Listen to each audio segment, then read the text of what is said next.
called Choices and Consequences. I want to assure you of one thing. It's not going to be a lot of old people with gray hair and hearing aids talking at you all morning.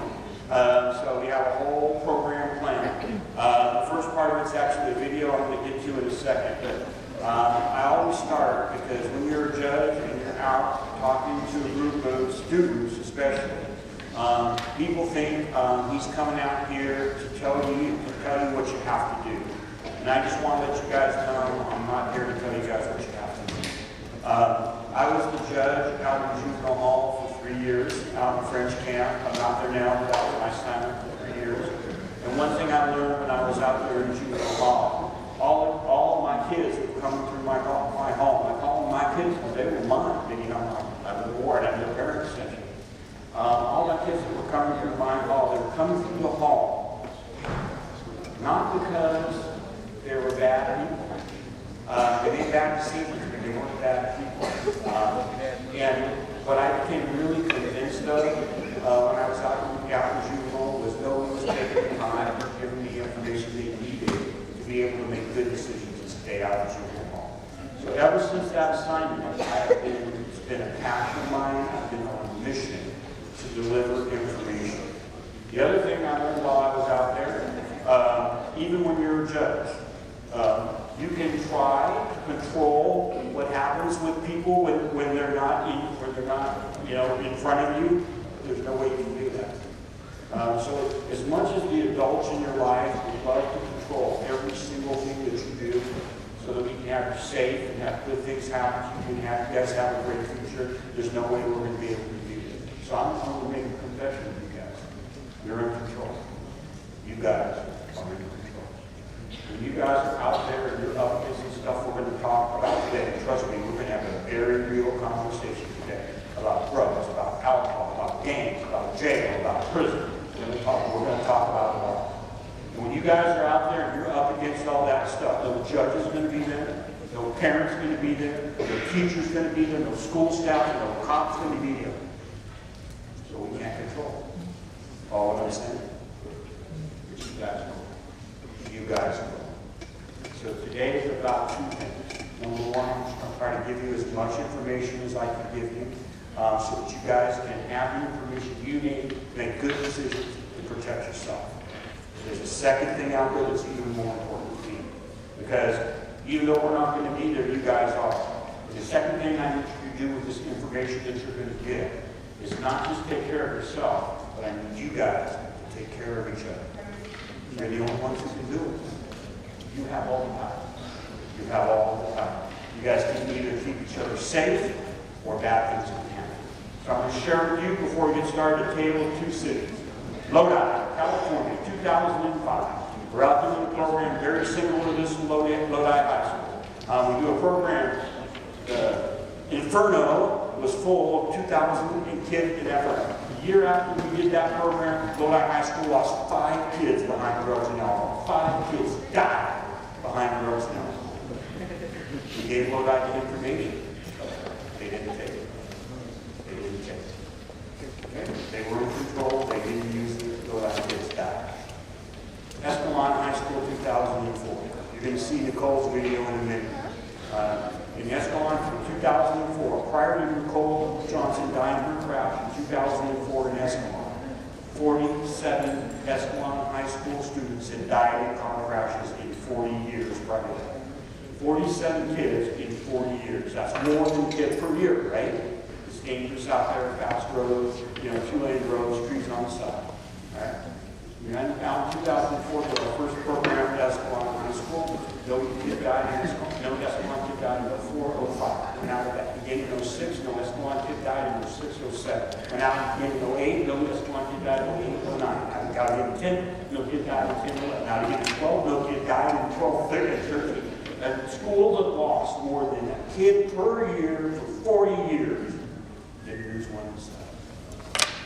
Okay. You see the power you guys have? Yeah, Escalon took the information and they used it, and they protected each other, and they took care of each other. So the theme you're going to hear from me today, start to finish, end to end, this is about you guys taking care of each other. You follow what I'm saying? All right, so now to start with the information that we're going to get you, the first step is Nicole's story. Like I said, Nicole died in a crash in 2004 in Escalon. She was 16 years old. She was 2 weeks into her junior year when she died in a crash. Now, there's two things that are going to happen that I want to do with this video. One thing is, I want you guys to see, when you watch this video, I need to see and feel and understand just how precious you are. I know you don't feel it. I know things are going on. I know the world every day and the way we treat each other, we don't understand it. But when something like this happens, you see it. All right? So the first part of that is watching, seeing what happens when somebody your age dies. It is the most unnatural thing in the entire world. All right? So when something bad happens to somebody your age range, it's like dropping a pebble into a pond. All those waves go out, right? So in this video, you're going to see those waves. You're going to see the effect of what Nicole's crash and killing her had on her mom, Karen. And you're going to see the effect that Nicole's crash had on her brother, Thomas. How many of you guys have brothers and sisters? Raise your hand if you got brothers and sisters. Yeah. I want you guys to watch. I want you guys to watch Thomas in this video and watch the effect of what happened to Nicole on Thomas. Okay. And then you're also going to see in this video all of your friends, Andy, Ashley, and Jamie. You're going to see the whole group of friends, and you're going to see the effect of what happened to Nicole on them. And the reason to do this is to see just how much you guys matter. You might not feel like it.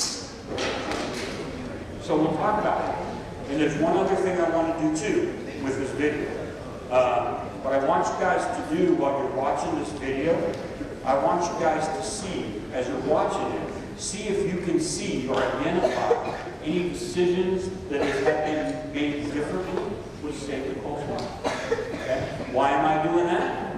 Because if you can identify the things that can save Nicole's life, you guys can save each other, right? So we're going to come back and we're going to talk about the things that, if had done differently, could have possibly saved Nicole's life. So with that, I think we're ready. Let's go ahead and roll Nicole's story.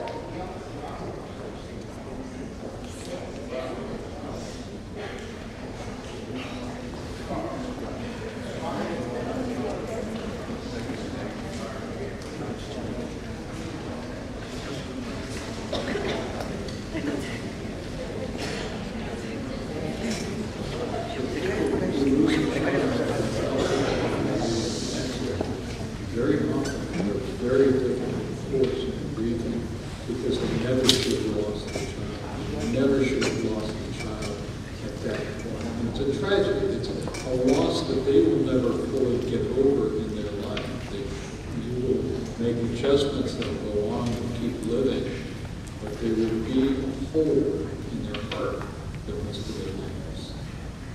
On September 7th, our 16-year-old daughter Nicole's life was ended because of a drunk driver's selfishness, inconsideration, and lack of judgment. Nicole got to be a junior for just 2 short weeks. When you lose a child like this, it's so sudden and it's so preventable. She didn't have cancer. She didn't have a heart disease. She was healthy. She was vibrant. She was alive. Kids here seem to think, oh, it'll never happen to me. When in reality, it's not true. It can happen to anyone. Because it happened to my sister. She wasn't like a usual teenager, how usual teenagers, especially in this town, go party every weekend. And she was fun. She was a good friend to have, really good friend. But she's so bubbly and happy, and she's this great ball of positive energy. That was her. She was just like a giving, loving person. I mean, she was a typical teenager too. I mean, she liked to go to the mall, and we had our little fights when she didn't get her way. And Just the happiest, the funniest person. It was her great. It was her best friend. Last Saturday, my husband and I should have watched our daughter attend her first prom. Instead, we took flowers, to her final resting place at the cemetery. Instead of taking pictures of her and her prom date, we sat at the cemetery and stared at the spot where her young body lies. This can't be, I kept telling myself over and over. Please God, tell me my daughter isn't gone. She missed out on all the other memories that we had to make. She's never going to get to make a memory with us again because of the driver's selfishness. That's how I feel. Going to college, getting married, starting a family of her own. Now, because of someone's stupid mistake, she'll never get to do any of that stuff. I asked her what she was doing, and she said she was just kicking back, watching TV with a few friends. I spoke to my daughter just 5 minutes before her fatal accident.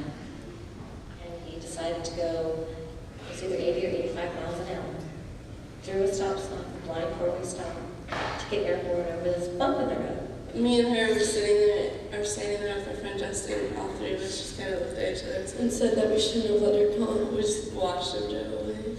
We all said that too. It was so weird. Yeah. The driver took a last corner and then floored his car to 80 miles per hour, ran a stop sign at a blind four-way stop to get airborne over a bump in the road, and lost control of his car. The car spun several times before hitting a cinder block wall. Nicole was sitting in the back seat, and when the car hit the wall, she flew out the back window, across the road, slammed her head against the cinder block wall, and then slammed onto the concrete pavement, breaking every bone in her face. I get sick to my stomach every time I think of the terror our little girl must have felt before the impact. And I remember hearing the phone ring, and I remember hearing my mom screaming. I was actually laying in my bed, and my mom came hysterically crying, saying, Nicole got in an accident, she might not be all right. That was really bad. Yeah, we asked to go in her hospital room. We were the first kids to get to see it, and it was really hard. We just kind of ran out just crying. My poor husband had to go into the emergency room to see our daughter. He wouldn't let me go with him. He told me later that when he saw her, he prayed to God to take her, because there was hardly anything left of her head. She broke every bone in her face, so you couldn't recognize her. But when we went in, they put a towel over it so we couldn't see. But there was a white towel, and there was blood seeping through it. That's really hard when you see your best friend laying there with like this bloody face and just not being able to breathe on her own.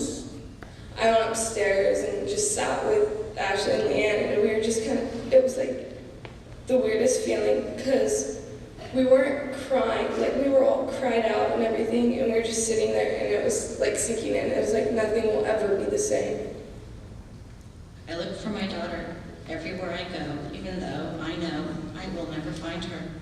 Every day I scream her name and yell, "Mommy loves you, Coley. Mommy misses you so much, little girl. Can you hear me, Coley? Mommy loves you so much. I can't bear life without you." There are times I cry so hard I can't breathe, and I lay on the floor, curled in a ball, crying and screaming for my little girl. When the pain gets unbearable, I grab a big picture of her, wrap myself in the picture in her favorite blanket, and hold her tightly to me. I tell her over and over again, "It's okay, honey. Mommy is holding you. I'll keep you safe. Mommy will always take care of you." When I feel I just can't go another minute without holding her, I open her bedroom door and breathe the smell of her room deeply, because that's my daughter's smell. Sometimes I fall on her bed hysterically crying for her. I grab her pillow or bury my face in some of her clothing just so I can smell her. That smell, her pictures, and memories are all we have left of her. If I didn't have my son and my husband, I wouldn't be here. And it's a real struggle to be here. Every night when I go to bed, I think, I just get through one more day. It's one more day closer to seeing my daughter.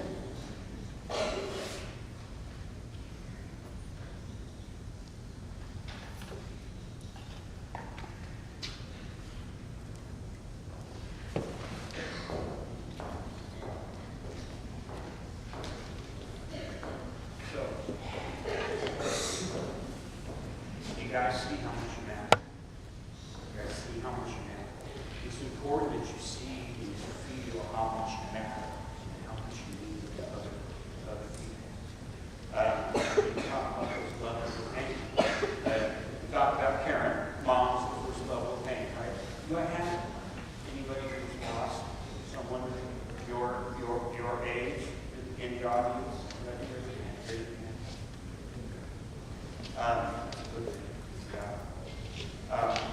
So, you see Karen in there, you see all the pain of the mother in there. Now, I know that some of you are thinking, well, wait a minute, me and my parents aren't getting along all that well right now. They may not miss me as much as you think. We're kind of getting in a lot of fights, right? And I'm here to tell you that's okay, that's adolescence. All right? Adolescence is the age range between 13 and 25, mid-20s. All right? In that age range, nature is programming you guys. Nature is programming you guys to separate from us. So nature is telling you to separate from us, form your own identity, establish your own peer group. Nature is working on wings. Right? Nature is trying to give you guys wings so you can fly out there on your own. The adults in your life want you safe. You want you secure. You want nothing bad to happen to you. So we're working on roots. You guys are working on roots. We're working on roots, and that's when we get to that. It happens all the time. It happens to everyone. Okay? But I am here to tell you, if a bad choice gets made, that consequence happens, they are going to miss you. Before I was a judge, I was a prosecutor, and I had to sit and deal with so many moms that lost their kids. And the funniest thing is, with mom, the story is always the same. It's the smell. It's the smell. Mom will seal off the room, not let any of the smell out, keep everything exactly the way it was, and periodically go into that room and grab that bed sheet, or grab that pillowcase, or stick her face in that closet just to get the smell. The story is the same. Over and over. I can't begin to imagine how much pain is in the heart of a mother who's walking into her daughter's room to grab something to get the smell. That's all. I can't begin to imagine. For me, it was even worse in the video Karen describes her husband walking into the emergency room and praying to God to take his only daughter because there's almost nothing left. I don't think this is high level. So that's the consequence. That's what happens when something happens to one. This is how important you guys are. Did you guys watch Thomas and see Thomas? Right? Yeah. At the beginning of that video clip, the doctor describes this hole in the heart that happens when something your age goes, right? I can see that hole in Thomas's heart when I watch the video. I can see the hole in his heart. When he says that, people say it will never happen to me, but it can happen to anybody. And then you hear the sigh.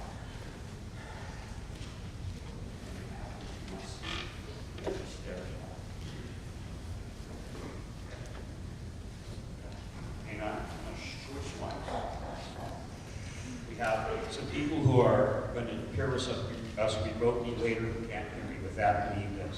All right? So, yeah, that you can see that hole in the heart, right? That's the depression that comes along with losing the system. We will never, ever, ever get back. The hole will be forever 16. Never reach it. You guys can see the friends, Annie, Ashley, Jamie, those friends, right? You see how much he tore them up? Now, just last year, we've been doing this program for 10 years, more than 10 years, 15. Just last year, I'm in Ripon, California. All their middle schools brought to one auditorium. We're doing the program. We play the video. As the video is playing, I'm walking around the room. One of the teachers taps me on the shoulder. 8th grade teacher now. She said, Nicole was my friend. That's my class. She was my classmate. And I looked at her and said, would you be willing to share with the kids? She said, yes. So I called her up. I handed her the microphone. And 14 years later, All that woman could do was cry. 14 years later, all she could do was cry. Vocal Wilson. Guys are pretty important, huh? Yeah. You matter. You matter in other people's lives. So I want to do a little bit of an experiment. Okay? We got pretty heavy talking about all this stuff. And so I want to do an exercise, and I'm going to encourage you to do much more often. I want everybody to stand up for me. Stand up. Come on, you can do it. Now, having done many of these presentations before, and having watched you guys as you were coming in and sitting down, I can tell you that you are no different than the norm. And as you came to sit down, you chose somebody that you would like to sit next to. You didn't sit next to a total stranger. You wanted somebody you could talk to when the old people get bored. Yeah, which is good. It's okay. I get it. I'm not offended. Now, I want you to do something. I want you to do something for me, and this is just so important. I want you to turn to that person you chose to be here today, because you like that person, don't you? Yes, you do. This person is your friend. You love this person. I want you to turn to that person that you chose to be with and tell them you love them. Tell them you love them. Go. Do it. Let them know you love them.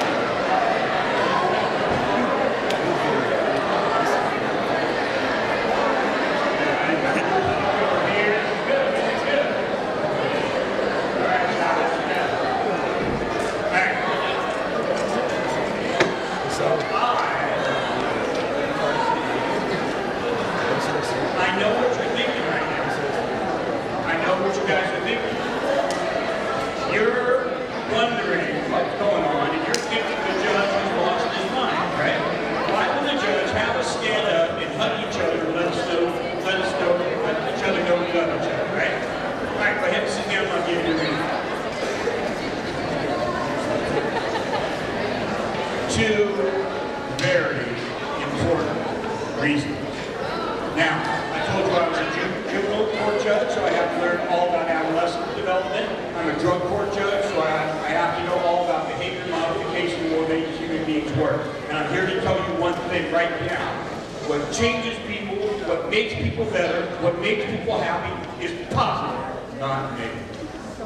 So if you go through your life sharing the positive things you feel about each other, your life will be better. Their life will be better. Kaiser even did a study on it. Hugs improve your lifetime, expand your lifetime. Hugs have improved to stretch out your lifetime. We need to share with each other how much we matter. We go through life putting up these defenses and worrying about what somebody thinks. Now, we need to share with each other how much we care about each other. If you do that, your life will be better. Second reason, and this is my super secret, when you guys are out there, and you guys are making the decisions you're gonna make in adolescence, if you care that much about each other, you'll protect each other. Care that much about each other, you'll protect each other. And that's what this is all about. All right, so we've covered the pain. Now I need to see if we can come up with any ideas. Did anybody see anything? We've got 2 microphones, we'll run them around. Did anybody see anything that you saw, if done differently, would have saved Nicole's life? Come on, let's do this exercise. I want you guys to be able to save each other's lives. Let's go. You can do it. It's okay. Oh, is that a hand? Oh, come on. Oh, right here, right here. All right, what did you see that could have saved Nicole's life? Hang on, listen to it, guys. Hang on one second. All right, come on. I got hearing aids, so it's hard for me to hear. But So basically, I saw that the friends could stop her from going or something like that. perfect. So you started out with my favorite answer, so I need you to come up here. Yeah, come on, start climbing.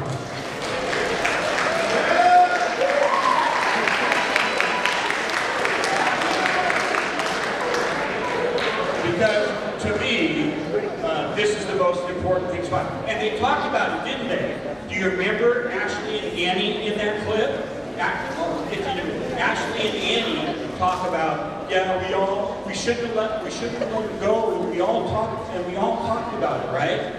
Those two girls have to live the rest of their life knowing they didn't stand up for their friend. You follow what I'm saying? Those two girls have to live the rest of their lives knowing they didn't stand up and their friend died. Right? This is what you guys don't want. You want you standing up for your friend. So, great answer.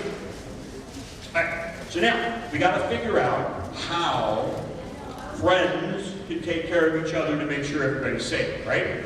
So we're going to go through a couple of examples here, all right? First example is going to be planning ahead of time. By the way, you guys, it's always better to plan ahead of time, okay? Planning ahead of time works so much better. So let's assume you and I are in high school, we're going to an event. There's going to be all kinds of fun stuff at the event, all right? And I'm going to be drinking, I'm going to be partying, and I'm going to have a good time.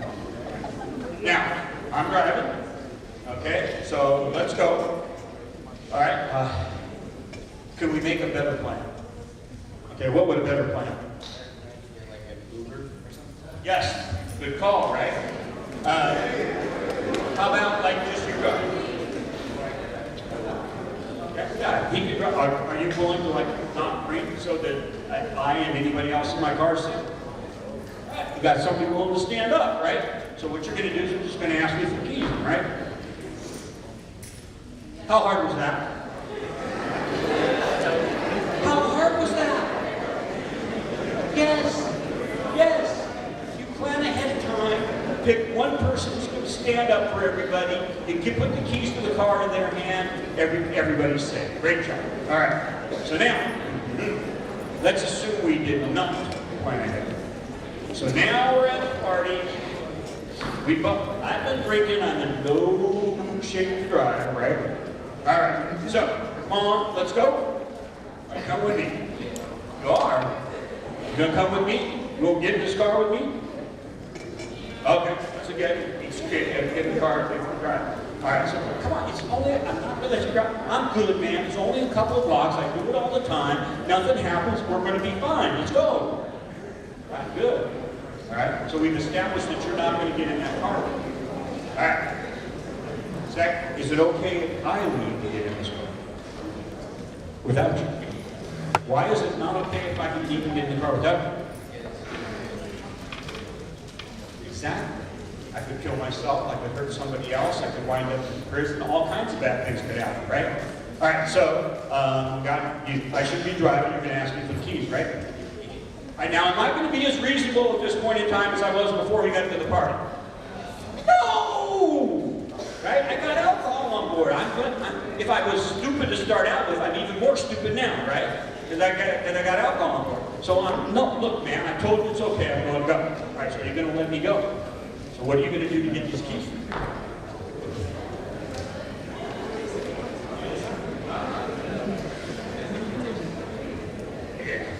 Guys, we we're divided to take care of things. What we do, right? So you're just going to grab the keys and take them from me, right? Grab the keys and take them from me. Grab the keys and take them from me. Anything wrong with that? No, there's nothing wrong with that. He just stepped up to do the right thing. All right? Really, very, very good. Okay, so I want to give him a hand.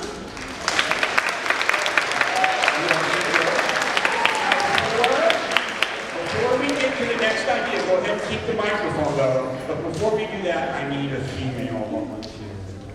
Do I have a female? To come up here with me. To come up here with me. Yeah. Come on. Got it? Come on. Come on up. This way.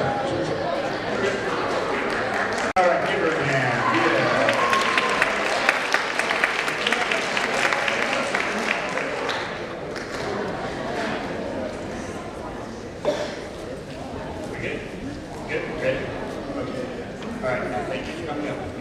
We're going to go through the male-female dynamic. All right? So, let's assume that the pre-party scenario, we're going, I'm letting you know I'm going to have a good time. Are you going to get in this car and go? No. Correct. This is the correct response. Now, are you going to ask me for the keys? I'll drive. Just give me the key. You're going to be okay.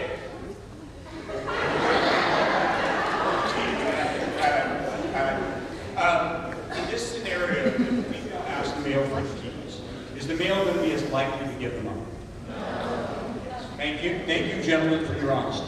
All right, yeah, now the male's not going to be as likely to give them if he may or he may not. Ladies, let me share two things with you. Let me share two things. In this dynamic, you have the power. Okay? So you shouldn't be even willing to go with him. He's going to do something like put your life in jeopardy. So let me tell you, there's a friend of mine who's a retired sheriff's lieutenant who taught his daughter, when she was in the high school years, that if any male tried to take her anywhere while using or when they were using alcohol or drugs, to just look the male in the eye and say, "Please don't make my father kill you." Ladies, how happy is your father going to be if he knows somebody put your life in danger? Probably not too happy, right? All right. So I want to switch. The most important part about this one is the party dynamic. All right. So we're at the party. I've been drinking. It's time to go. There's no way I should be driving. Let's go. Come on. You come with me? No. All right. So now, is it okay if I leave with the keys? No. Good job. Now, are you going to be able to physically overpower me to get these keys? Ooh, I like it. She's confident. Well, you may or may not. Here's the point. You know it is. Because you're smarter than I am. All right, ladies. Guys, you need to listen to. And what part of this message is most important for guys. Your life will be much better the sooner you learn this. They're smarter than us. They are smarter than us. At age 59, my wife is still smarter than me. Yes. And as a former juvenile court judge who's had to learn great research on adolescent brain development, there's science behind it. When we're in adolescence, guys, and our growth spurt starts in the brain, for us it starts in the limbic system, right down here, where the skull sits on top of the spine. That's responsible for flight, instinct. It's why we are the way we are. Right? Guys are programmed to be nature's explorers. Men are programmed to, generally speaking, to be risk takers. Okay? Females, the growth spurt starts in the prefrontal cortex, right above the eyes, right behind the forehead. What's that part of the brain responsible for? Judgment, risk assessment, planning, organizing, thinking. Okay? Literally, there's science behind it. Ladies are probably about 2 years ahead, brain development wise, of your male counterparts thinking. So, this is meaning something very, very, very important. Okay? When you guys are out there, guys,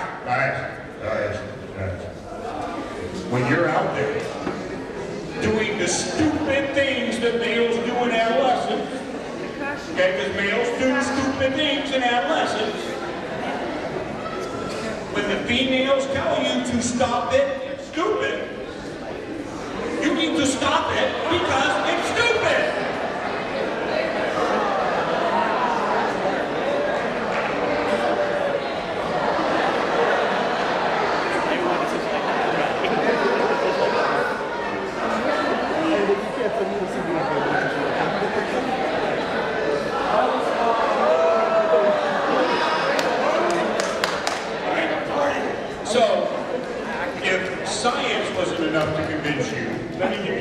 Observations you prove it.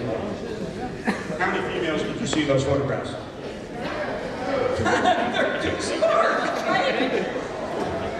The second thing is, as I was watching your reaction to those pictures, every female is looking at the screen going, "That's stupid." Right, baby? Every male is looking at the screen going, "Cool."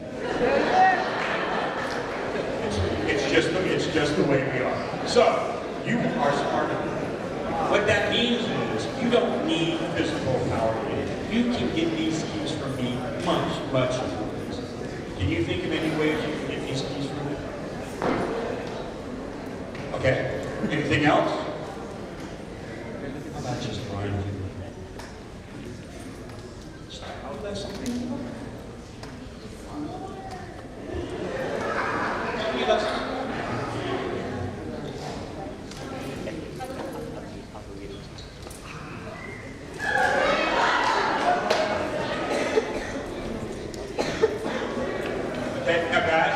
Thinking, there, well, they just told us that, so we're not going to fall for that. A, you're stupid to start out with, and B, you're going to hang out almost even more stupid. So yes, you are going to fall for it. And even if the guy doesn't fall for it, what you need, you just do the hair swirl. Or the finger swirl. You got it. You got it. The guy's going to put it in your hand. All right? The guys is going to learn it better. Remember? Listen to them, they're smart. Go ahead, give your hand.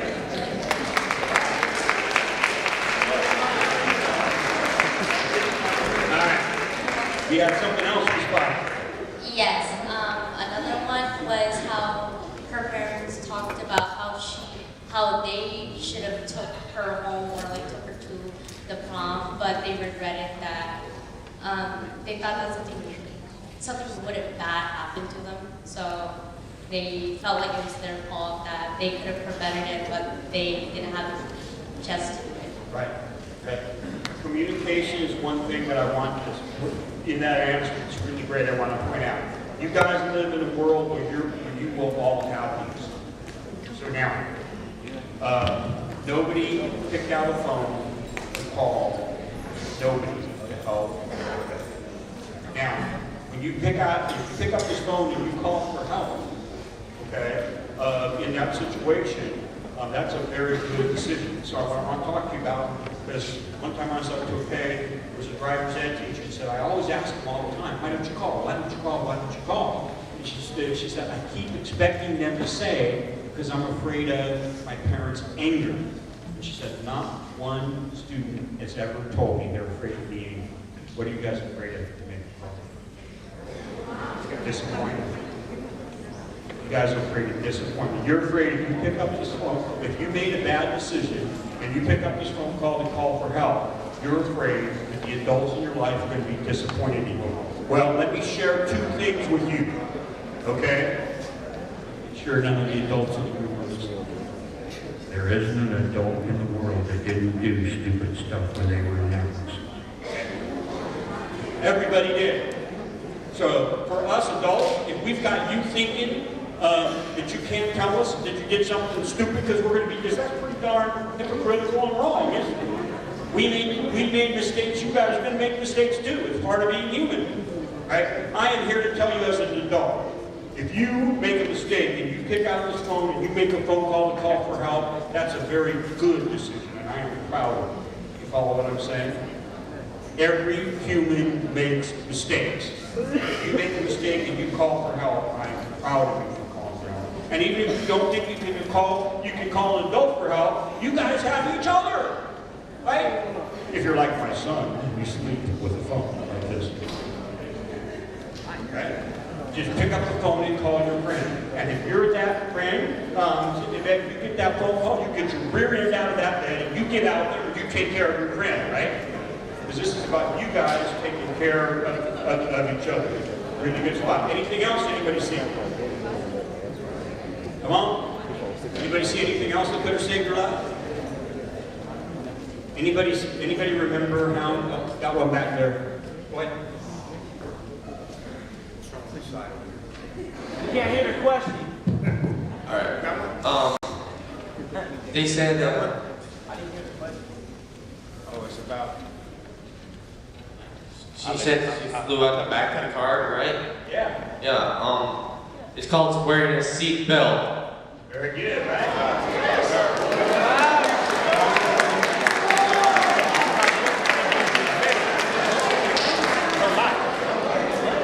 It's about what she called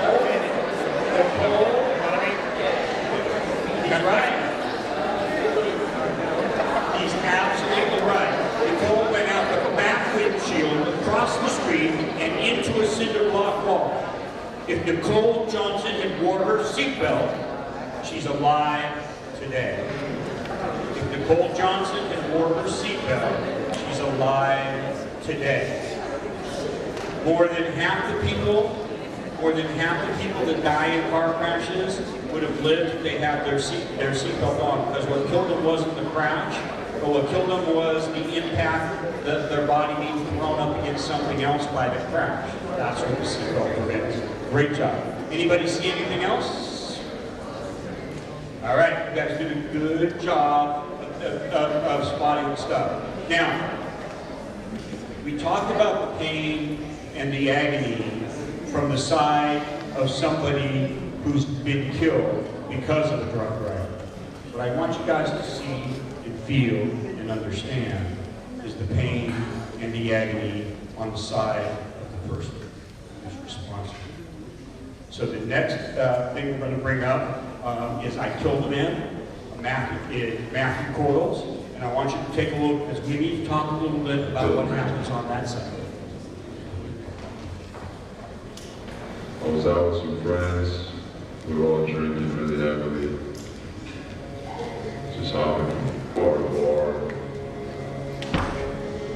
Just trying to have a good time. I lost control. You know, sometimes I drink because I have depression that I struggle with every day. And I just drink to get out of my head for a few hours. You know, I really don't like the person I've become when I drink. I've ruined relationships in the past, start fights. You know, I just generally become a person that people don't like being around. And that particular night, I made a mistake and got in my truck. Completely blacked out and decided to try to drive home. I ended up going the wrong way down the highway, directly into oncoming traffic. And I struck a car. I killed a man. Immediately following that, I consulted some high-powered attorneys who told me stories about similar cases where the drivers got off.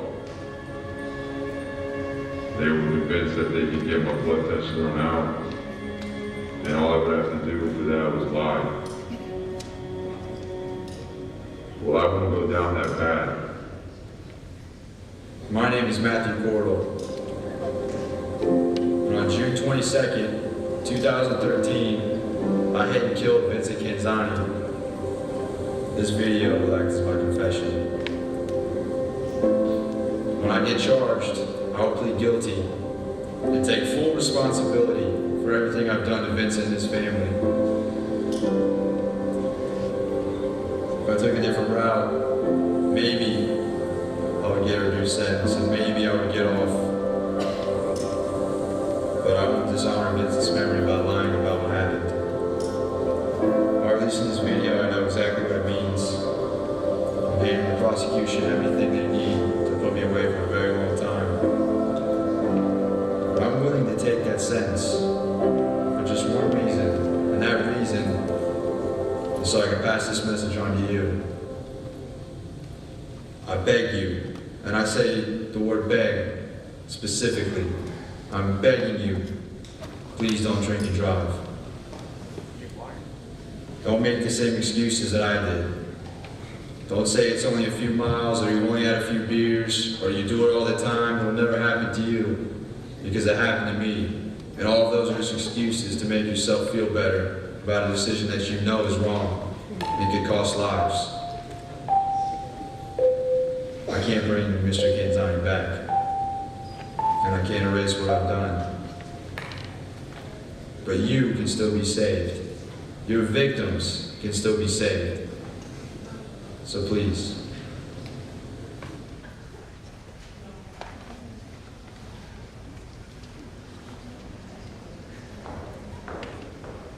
All right. So that's the other side. You're going to see, I'm not going to take too much time with it right now because you're going to see a little bit more of it as we come up. The next phase, so what I've tried to do is to get you to understand how important you are, how much you matter, how much what happens to you impacts others. And and then you see what happened from the other side, what happens. So now I'm going to go to bringing you the information, and I'm going to bring to you a panel of experts.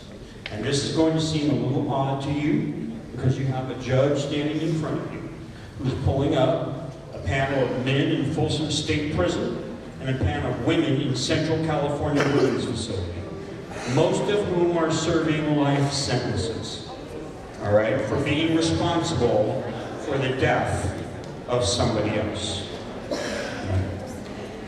Now, I want to share something with you that's really important. I love this group of people. I took my daughter in to meet the ladies. I took my son in to meet the men. Okay? And I promise you, this group of people can answer any question you have.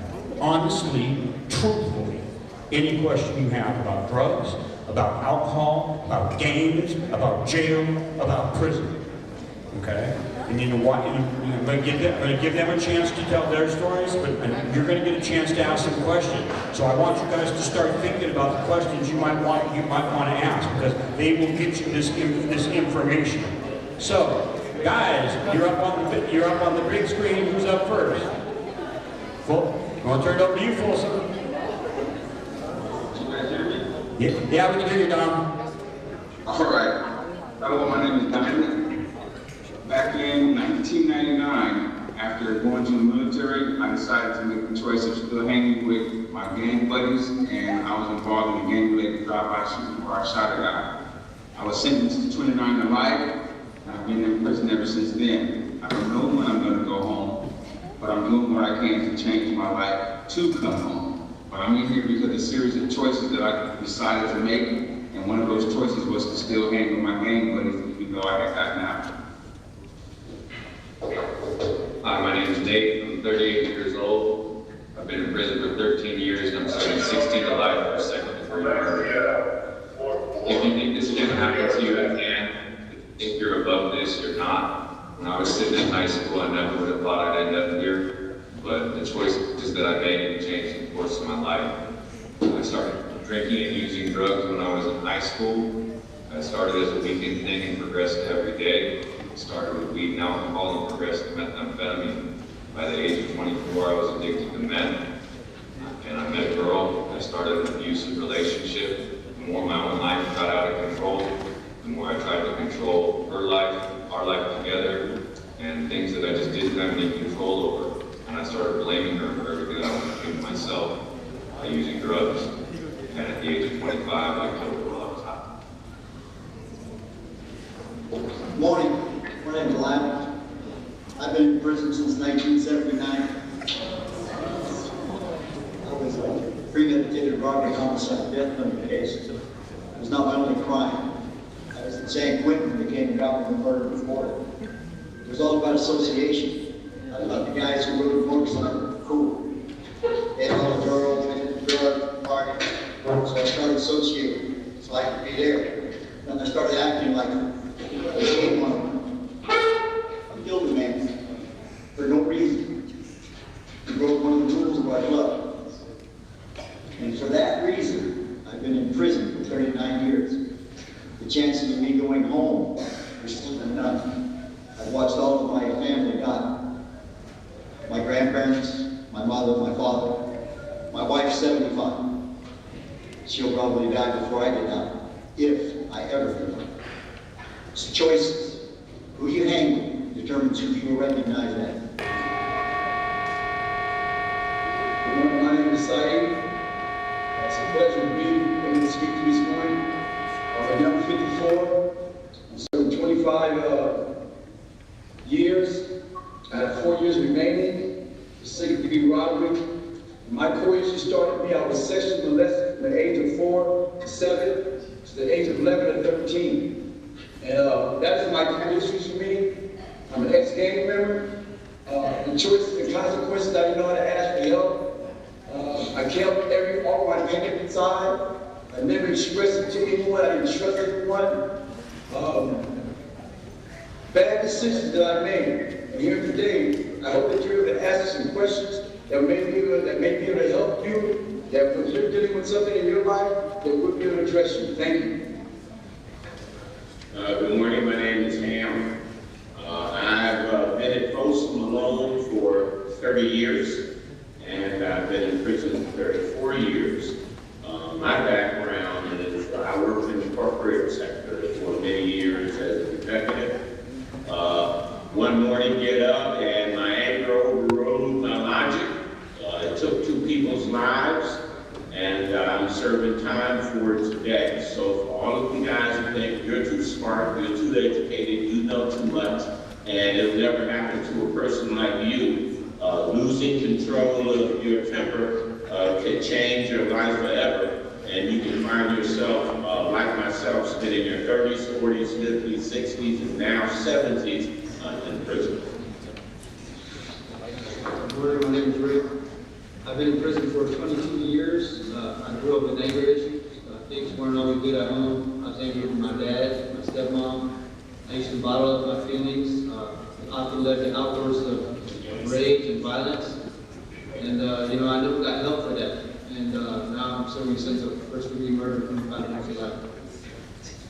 Good morning, my name is Victor. I'm 38 years old. I'm serving a sentence of 25 years to life for gun-related shooting.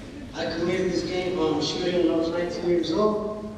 And like everybody said here, it all started when I was very young. I didn't know how to express my feelings. I started making up beliefs that they were real. I come from a single-parent household where I didn't have any adult supervised during the whole period of the whole day. So that led me to believe that I could do whatever I pleased, whenever I wanted. I chose not to follow rules, and I began to believe that I know it all. So for those people out there that might think that, one little decision is not a big deal, I'm here to tell you that it's not true, because it all started when I was very young.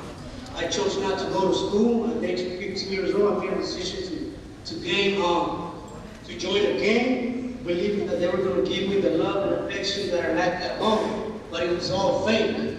So for those people that might think that, being in a gang and smoking weed and not going to school, it's not good, I'm here to tell you that I regret every decision that I made. I wish I would have went to school, listened to my teachers, and took advantage of my education. And because of those decisions that I made, that I thought would not be important to me at that time, I sit here today regretting every decision. Well, the guys are still up. I want to share with you what the research says about guys and what gets them into drugs, alcohol, jail, juvenile hall, prison. Guys, the number one factor, by the way, for males and females, the number one factor is exactly the same. The top 3 things that are going to get you into trouble are who you hang with, number 3. Who you hang with, number 2. Can you guess what number 1 is? Yeah, it's all who you hang with, right? But the difference, guys report they're trying to get the adrenaline rush, they're sensation seeking, and peer status. So what gets guys into trouble, when I learned this research, I was out in juvenile hall. What gets guys in trouble, guys are all out doing something stupid because they want the adrenaline rush, right? Each guy needs to be more stupid than the other guys because they want the peer status, and then guys wind up getting in trouble. So guys, the antisocial group that's going to bring you down is other males of the same age. All right, so while we're on that, I got to share something with you guys. Guys, you are going to have other males of the same age out there, and you heard some conversation about feeling bad about what's going on at home, that kind of stuff. You're going to have people out there promising you things, telling you they got your back, telling you they're going to be for, making all kinds of promises, and you're going to see a judge get very passionate here, and it's all a damn lie. But we're going to get real here. It's all a damn lie. They're just trying to make you do what they want you to do so they can feel better about what they're doing. And when push comes to shove, they are not going to be there for you. Guys, I need the guys back up for a minute. Can I get Folsom back up? Somebody in Folsom talk for me.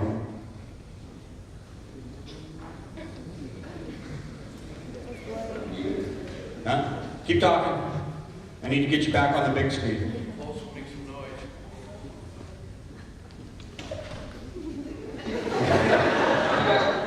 I need Folsom, yeah. Judge, we need fast track. Okay? All right? So, what I want you to do, guys, I want you to raise your hand if when you were out there committing the crimes that got you to where you are, if there were other males involved who were fellow gang members, homeboys, crime partners, raise your hand. Okay? Now, go ahead and put the hands down. You guys saw how many hands went up, right? All right, so I want you to watch this very carefully. Raise your hand if any one of those guys who promised you the world that they'd be for you ever came to see you once you got arrested. Whoa, look at that. Raise your hand if they ever put money on your books. Oh, look at that. It's all a big lie. The minute you get in trouble, it will throw you away like a piece of garbage. Because it's not about you, it's about them. You follow what I'm saying? Guys especially, you need to understand this before you start going out and buying into all that garbage that they're giving you. Because it really is garbage. And we're going to get to a question and answer session in a minute. I want you to come up and ask them about it. Because they will answer.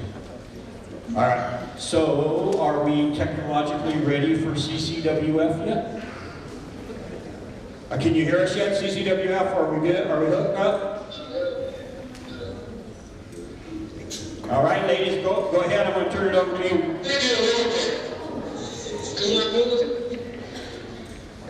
There we go. You got you. Yeah. We can hear you a little bit, like, okay. Just a tad. All right, well, I'm turning it over to you, so go ahead and start.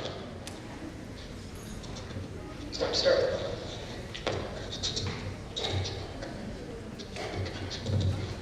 How you guys doing? First of all, I can barely hear you guys. So I would start, I would tell you my name, I'm Nikki Martinez. I was 17 years old when I committed my crime. I was tried and sentenced as an adult. I was sentenced to 45 years to life in prison. I've served 25 years. It was for being involved in a drive-by shooting. Just gonna tell you over and over, it is who you are, who you hang with. The people who you hang with, unfortunately, are the people that are gonna give you the thing with me was I went through sexual abuse. I didn't understand how to deal and manage my emotions. Feelings were completely out of control because I didn't manage as a result.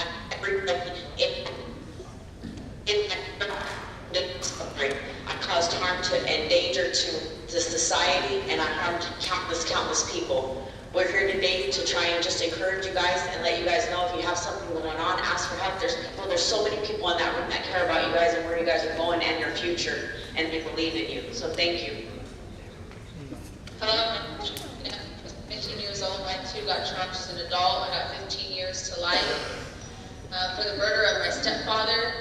I was in a situation where there was domestic violence and abuse in the home. If you're in those situations, ask for help. Don't take it into your own hands because you will end up wearing it. Just because you're a child does not mean you're going to get less time.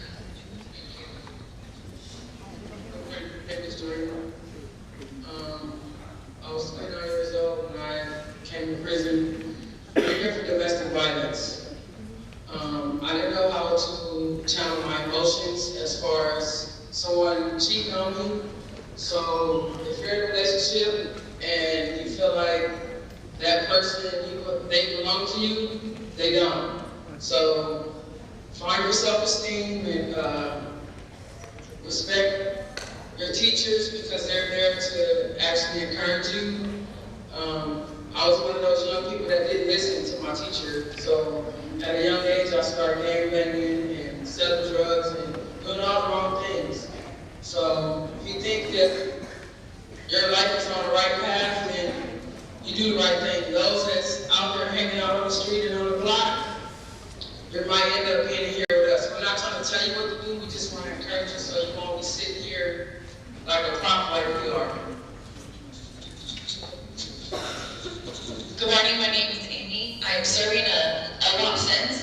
That means life without the possibility of parole. That means I'm going to die in prison. I cared for first-degree murder. I committed a robbery, and in that robbery, someone's life was taken. I was pimped by my boyfriend because because I was so desperate to be loved because I didn't feel like anyone at home loved me and I didn't know how to ask for help. So remember, your biggest tool you'll ever have is building strong relationships with adults that you can ask for help. And I know that sounds stupid, but one day it will save your life.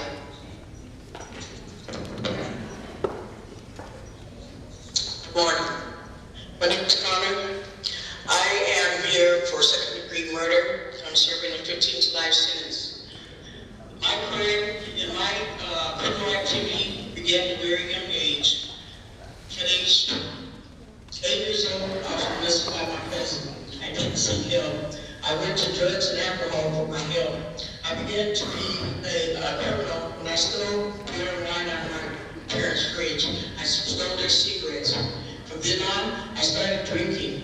I didn't know that I was going to be one of those people who could not handle alcohol and drugs and could not go through life successfully. It became my coping skill, the alcohol and drugs. However, I found out later in life, all the pain that I was suffering, that I was using alcohol and drugs to lessen the pain, only increased the pain, especially after I stopped using. The drugs and alcohol became the master of my life. I couldn't go to school. I didn't have very good relationships. I ended up committing one of the most horrific crimes that a person could be doing is to take another person's life. I'll say to you today, ladies and gentlemen, don't start to go to drugs and alcohol because they will control you. They're stronger than you. You don't realize how strong they can be. You don't even know what your capacity is for it yet. I found out the hard way. It had me. It got me. I got caught up in a cycle of alcohol and drugs, and this is what landed me in prison. Bad choices because my thinking was flawed. I couldn't even think straight.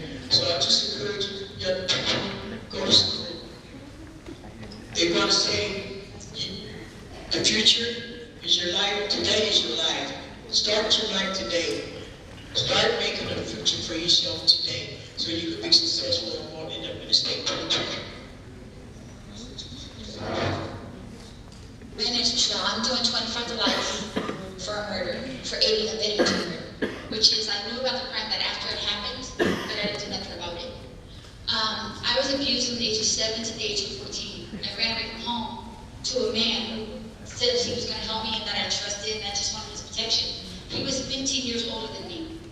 It didn't happen that way. What I suffered at home, I suffered by his hands as well. My message is this. It is true about what the judge said. Who you hang with, it could be your own worst enemy. If you are going through anything, just seek help. Turn to somebody who you can trust. Don't be afraid and don't be ashamed, because if you don't, we all think that we can handle it and we can bear whatever happens to us when we were kids, that it doesn't matter, we'll get over it. That's not the case, but when you get older, it's going to catch up to you. Thank you. Good morning. My name is Tasha. I'm serving 37 to life for a crime I committed when I was 15. So before I tell you anything about me, I want to say something to you. I remember sitting where you are, listening to these presentations, thinking, I can't relate to these people. These people can't tell me nothing. These swear them, they don't know nothing, right? But because I didn't listen and I didn't pay attention, I'm sitting in CCWF. This is not a test of the broadcast system. This is for real, right? And so we didn't grow up and just become old one day. This happened to us after being in prison for 16, 20 years, right? So what we're here to do today is to talk to you, not at you, because we have, I wish I would have had when I was your age, because if I did, if I would have linked, I would be sitting where I am. So most of us have told you a little bit about our backgrounds, about how we ended up doing what we did to end up where we are, right? So most cultures were taught that what happened at home stays at home. You don't tell nobody about your business, right? So because I did not seek help, this is where I sit. So again, we're not trying to talk at you, we want to talk with you. We have information that will prevent you from being where we are. Thank you. Thank you, ladies. Now, while the ladies are on screen, let me share with you what the research says about females. Ladies, the research says you go to alcohol, drugs, gangs, crime, that kind of stuff, because as an escape mechanism.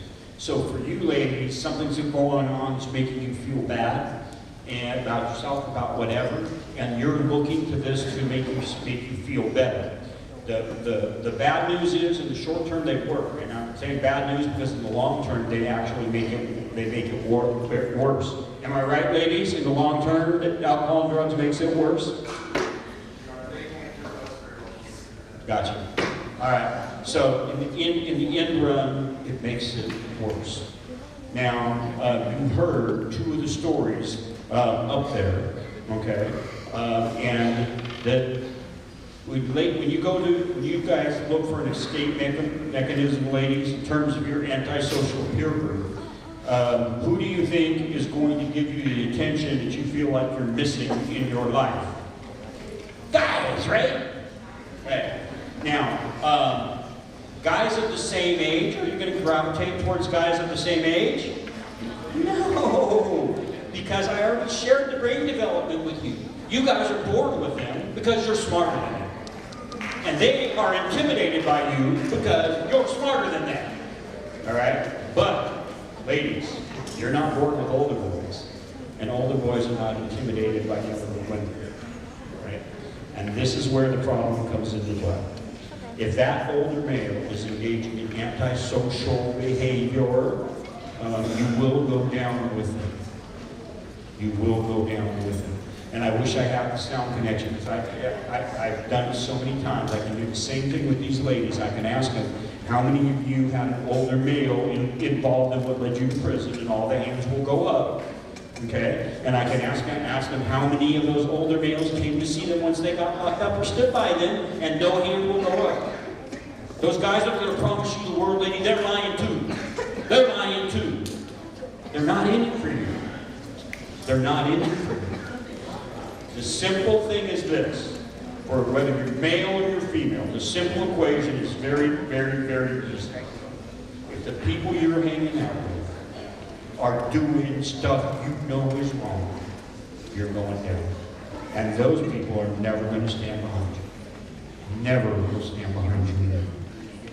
If the people you're hanging out with are doing something that's right, you're not going to go down. And those people are going to stay with you. Pretty simple, isn't it? Pretty simple. It's all that choice of who you hang with. So, now, I saw my partner in crime prevention hiding in the back.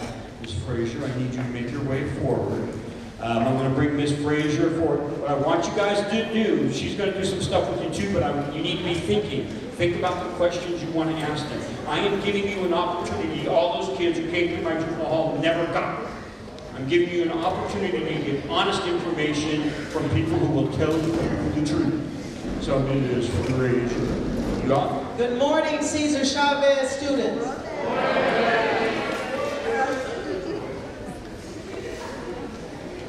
Say it again. I want every student to say something. Good morning, Cesar Chavez students. Good morning. You guys have had a lot of good information that you've sat there and listened through, had many comments and many thoughts. Now we're getting ready to get into the engagement part where you get to participate. It's really important that you take this serious. How many of you think this is a skit? Be honest. You think this is a skit? Yeah. You think those bars behind those inmates, you think that's a skit? How many of you have had the misfortune of experiencing a loved one or someone you care about die? Raise your hand. So we do know that death is final. How many of you have had the misfortune of having a loved one end up behind a correctional setting? Juvenile home, jail, prison, federal prisons, we got several for every crime. How many of you have lost someone that you care about to drugs or alcohol? Overdose, wreck, driving under the influence, doing some foolish crimes, getting killed and stabbed? Y'all still think this is a skit? My name is Valerie Frazier. I retired from corrections. After 25 years of service, these men and these women were people that I now call partners in crime prevention. The stories that they tell is because they hope that one of their children might be the best to see that their life is not over. that they're making a contribution, that they're not just people that committed a crime and left home. How many of you understand what it feels like for your mother or your father to leave home and you grow up without your natural parents? Raise your hand, I want to see how honest you are. How many of you are in a setting where you have one parent? Let's be honest. It takes a lot of courage to already been convicted of a crime and then stand up and share their personal stories with you. So first of all, let's give yourselves a hand clap just for being in the midst.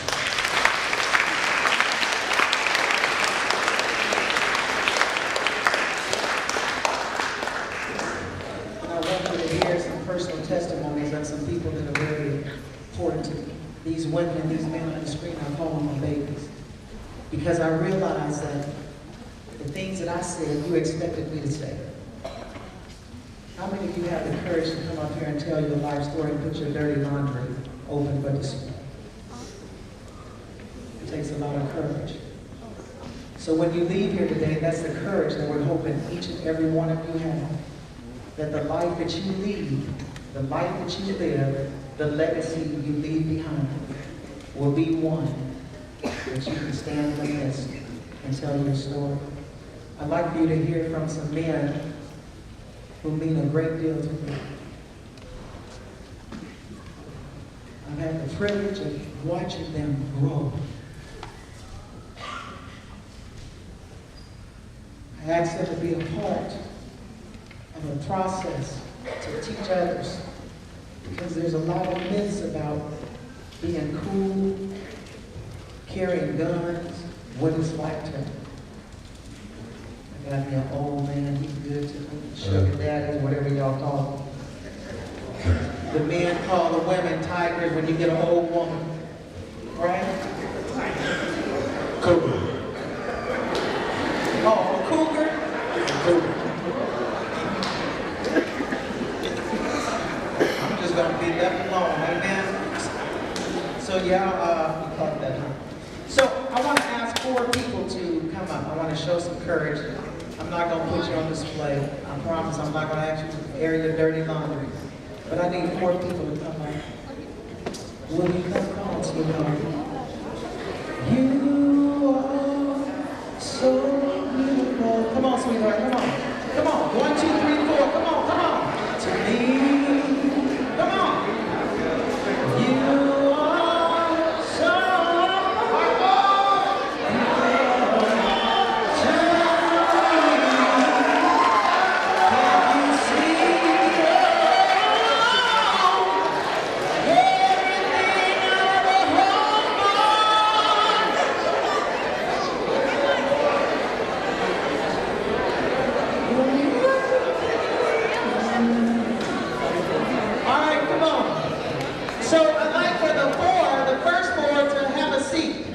Make sure we get a man in the midst. You guys stand right there on your post. Come on.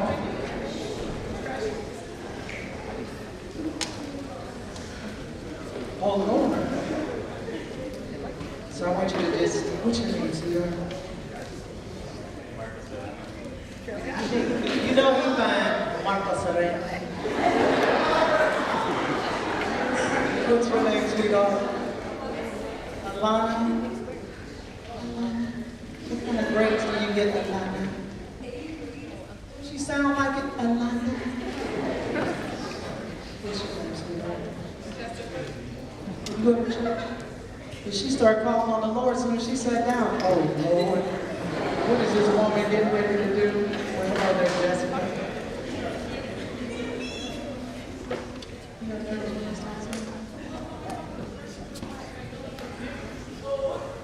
This is a different kind of presentation. I want you to have a quality of life. So I'm not going to do that. What's your name? Ava. Thank you so much. What's your name, sweetheart? Angela and Leah. They're going to be the beginning of the next phase. Woo! Go with that one. Well, praise the Lord. So, we're going to let them You know how y'all call marinate? Gonna let it stir for a minute. Right? So before we get started in our presentation, our skit, I'd like to have these men in my life, all of them. I ain't no cougar. I don't even know what you call it. But I'd like for them to come up and share a little bit with you so that they join the panel of experts and you understand why. And Good morning, get ready to show the glory. Good morning. My name is Clint Johnson. I'm 52. I'll be 53 in December 28th. The reason why I'm here is because I love you guys and you're my future. And if I don't give you the information that you need, that I've already completed and done and made my life tore up. You know, I've been in and out of jail for 30 years. And it's all because of drinking and drugs. And what I really want to tell you guys is that you guys matter, just like the judge said, and I want you to figure out how to be around people who are positive. You know, people that are getting good grades, people that want to see you make it in life. That's why I'm here. And I also want to tell you, once again, I love you. And you probably looking at me saying, how you love us, you don't even know us. But I really do, because you're the future, you know. And when I sit out here and when I stand out and look out here, you know, I'll be like, wow, there's a lot of people in here that can be very successful. And the only way to do it is to leave that alcohol and drugs alone. Thank you. God bless you.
Good morning, Chavez. Good morning.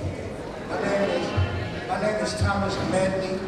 And 4 months after my 18th birthday, I was sentenced to 29 to life. I committed murder, attempted murder, and possession of cell charges because as a teen, I chose to sell drugs from the age of 15 to the day until the day I was arrested. I was sentenced to 29 to life. I did 23 years and 2 weeks. And I probably can tell you the hours if I thought about it to the second. I grew up in the system like them, you know, so every time I see them on the screen, my heart goes out to them because I'm blessed to be here. I've been home 5 years. I was on life parole. What they consider life parole was 5 years for the crime I had committed. So I was recently discharged because of the things that I've done to change my life while incarcerated. Because when I was your age, I didn't want to be in school. I thought I was too cool for school. I wanted to do other things, hang out with my friends, go chase girls, party, do all the other things, but listen to what my teachers were trying to ask me to do. I didn't take books home. I never had a lock to my locker because I didn't use it. I was too cool for that. See, so that was the things that held me back. But the moment I went to prison, the first thing I wanted to do was get my education because the lack of knowledge led me to prison. I listened to a lot of people that taught me to do things in the streets that when I got in prison, I learned that these people could not read or write. They could not read or write. I was reading my big homeboy's mail to him from his wife. See, this is real. So I had to change my life once I experienced that. And this guy I looked up to. I changed my life. I went back to school. I got my GED. I went back to school again because they had just offered the college program at the prison I was at. And I got my AA. And I have been denied for parole twice. And I just was fed up and tired. I needed something to do on the yard, so I went back to school to be an alcohol and drug counselor. And that's what I do today. I work as an alcohol and drug counselor, and and I try to help the youth and adults as well change their life, because it's not easy for not just anybody. Everybody has to take part in changing their life. And we talk to you youngsters today, because you guys are our future. We love you guys, and that is the truth. So I just wanted to share that story with you, and thank you guys for listening.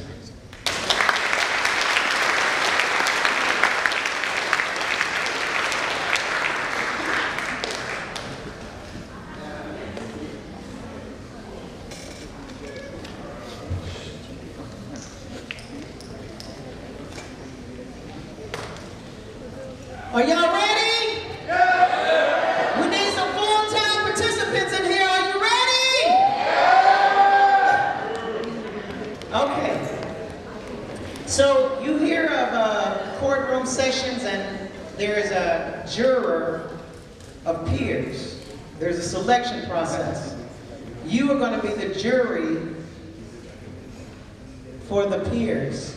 How many of you know Don Juan and Lisa?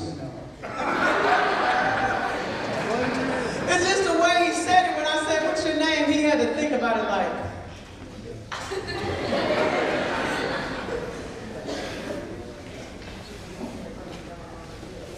Marcos Antonio Serrano. This should sound like Arriba Deche. So, Marcos. I had to get one of those names out of all of them. Marcos is going to drive a car after he picked up his friends that he's wanting to go party with him. So this is a skit, but I want you to process reality. So Marcos, did you say Alana? So she helps you with your schoolwork. What kind of grades do you do? That's what, see? Birds of a feather flock together. How many of y'all sitting next to an honor roll student? Raise your hand.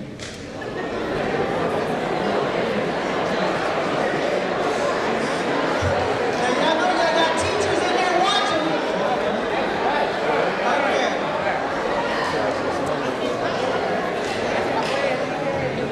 Okay, so Alana, you're so sweet. So Alana, she doesn't really know about the marijuana. She's been introduced, but she's like shy of it. So she got the new thing called the vape pen. How many of y'all know about the vape pen? I'm not really getting high, I'm just vaping. Alana also has the keys to the car. Don't talk about Alana yet. Hold on. Alana, you know what a vape pen is? Oh, she said she know what a vape pen is. She's an honor roll student, but she know what a vapor is.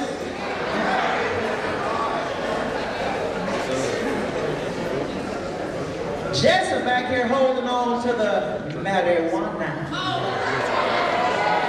She got the real deal. She already back here purring. Let me see your fingertips, see if you know they burn them off at the tips. And Gabriel here, he's just a stone alcoholic. So Gabriel don't go anywhere without alcohol. How many of you know some people that you would identify as being alcoholics? Is alcohol legal?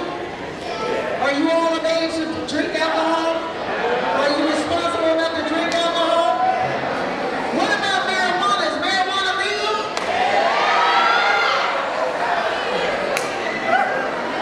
Are you old enough to smoke marijuana? Are you legally responsible for marijuana? How many of you growing some marijuana?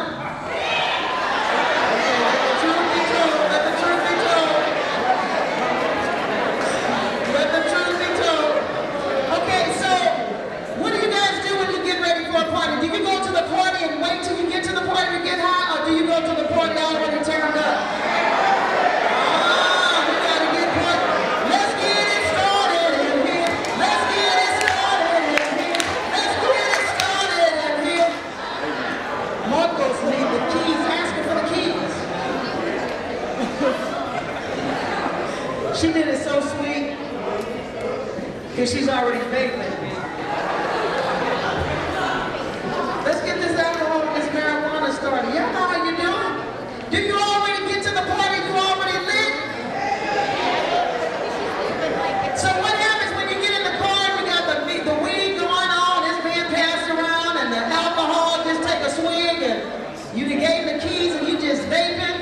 Do you always get the driver involved?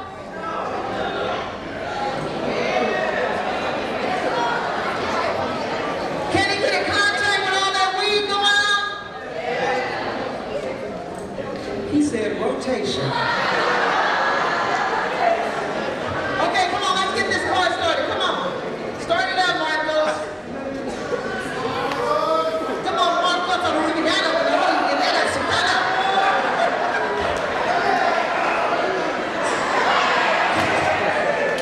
Turn the music up. Come on. Let's get it started. Hey. Hey. Come on, get your vape out. It's okay. It's just a skit. The judge is not getting ready to do nothing except let you work on your skit. She said you want some crack. Where the crack coming from?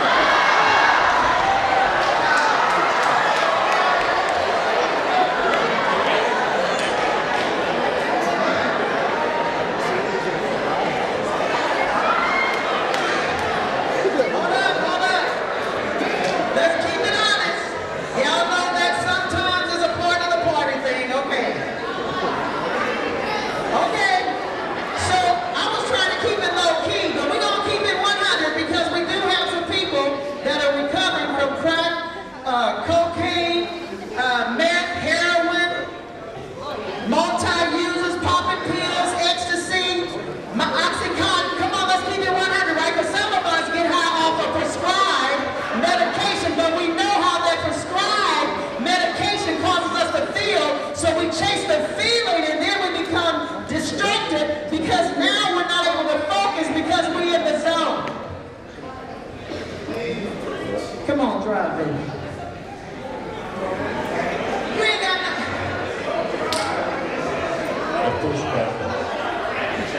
So, what are the three things that you need before you ever get into a vehicle? I said, what are the three things you need before you ever get into a vehicle to operate it? A driver's license. What else? Insurance. What else? Valid registration. Well, give me some. That. You're absolutely right. Once you enter the vehicle, then we put on the seatbelt. So you got your car started now? Okay, y'all, hit the party scene. Go ahead. You're just pretending. Go ahead and do like y'all know y'all do. Oh, she said I don't do it in the car. I do it before I get in the car. Well, go ahead and drive. Come on.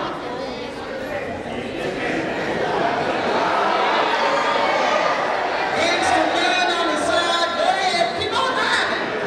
Go get your vape pen. Come on. We don't want to use no crack right now, but we're going to just stick to the marijuana and the alcohol.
good ass TV show.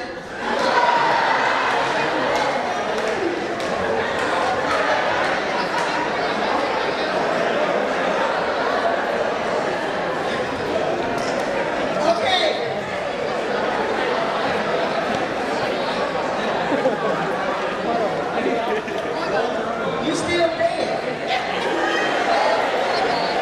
If I see a dead man walking, I'm really gonna think I'm on some ooh-wee. What are your thoughts right now?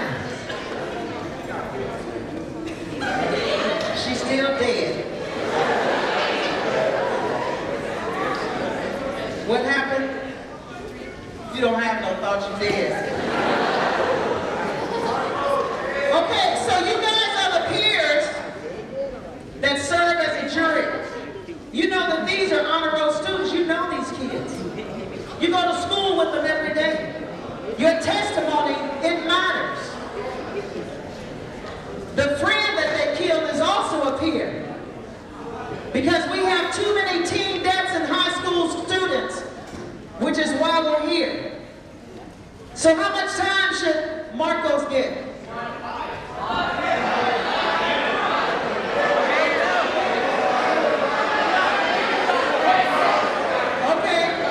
Okay, how much time should Lana get?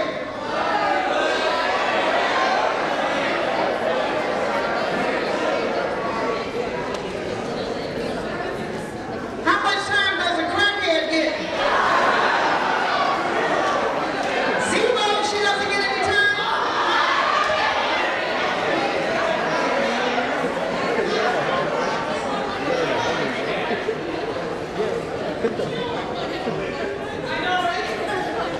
Y'all see these women on screen? Do they look like they criminals?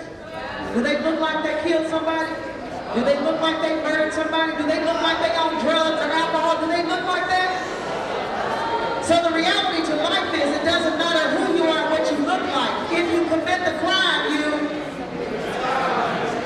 how much time should Gabriel get?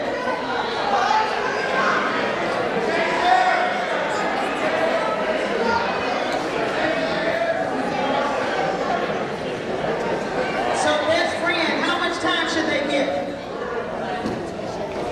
That person said give him life. She's speaking from the dead. Okay, so let's listen up. I'm going to have the judge to come forward and actually describe to you how these things are set up and how much time could possibly be given for this scenario. All right, so we're going to talk about two different ways. There are three, but we're going to talk about two of them, which you can be convicted of a crime in the state of California. One is you do the crime itself, or the actual person who did the crime. This crime would be driving while under the influence of alcohol, probably second-degree murder, because everybody knows the danger of alcohol and drugs in driving. He's going to be charged with second-degree murder. Maximum possible penalty for him, 15 to life. Now, could he have driven the car without the keys? The second way you can be convicted, that we're going to talk about here, is what we call aiding and abetting, helping, assisting, encouraging. Did we help by giving him the keys? Yeah. Technically, aiding and abetting, technically look at the potential of 15 life as well, because when you're an aider and abetter, you're equally liable in the state of California for the charge. Providing alcohol, if he was under the influence of alcohol, would that be aiding and abetting? Looking at possibly 15 to life. Providing, I'm just going to go with marijuana, we'll stay low key. So, technically speaking, 15 to life. So all of them are looking at 15 to life. Now, I'm told the sound is working, ladies at CCWF. Raise your hand if you're an aider and abetter. All right. We've got three women, at least one of whom is serving LWOP, life without, for being there, helping, assisting, encouraging. They didn't do it. Okay? So can you see how important who you hang with is? Yeah, it's all about who you hang with. And ladies, when you're so in love, and you take the rap for all of it because he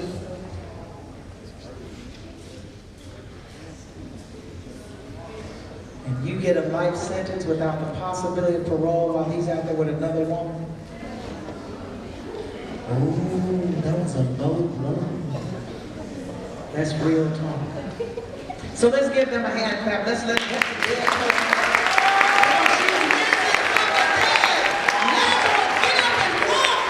May you be well by your faith. Let's give them a hand clap. Thank you so much.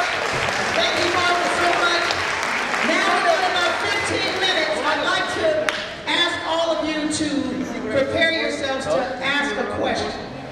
Because I started doing this because there are so many myths about what cool is, and you're not cool unless you go to prison. And there are too many of these individuals that were gang members, that were drug addicts, that were hanging out, doing a whole lot of nothing.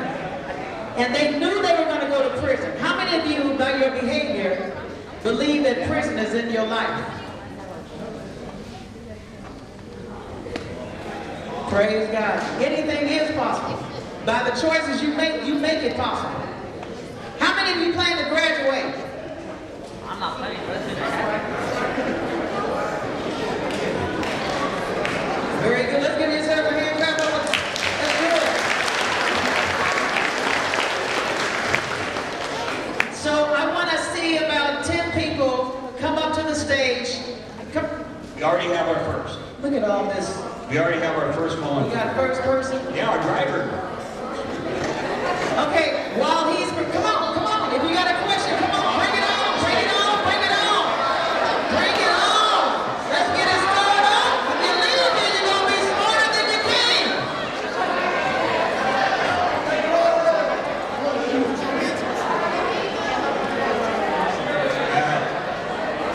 Got a lot of time, so we're going to get started because we got a lot of people. Okay, we're going to work with what we got. Come on, sweetheart, because you played a good friend.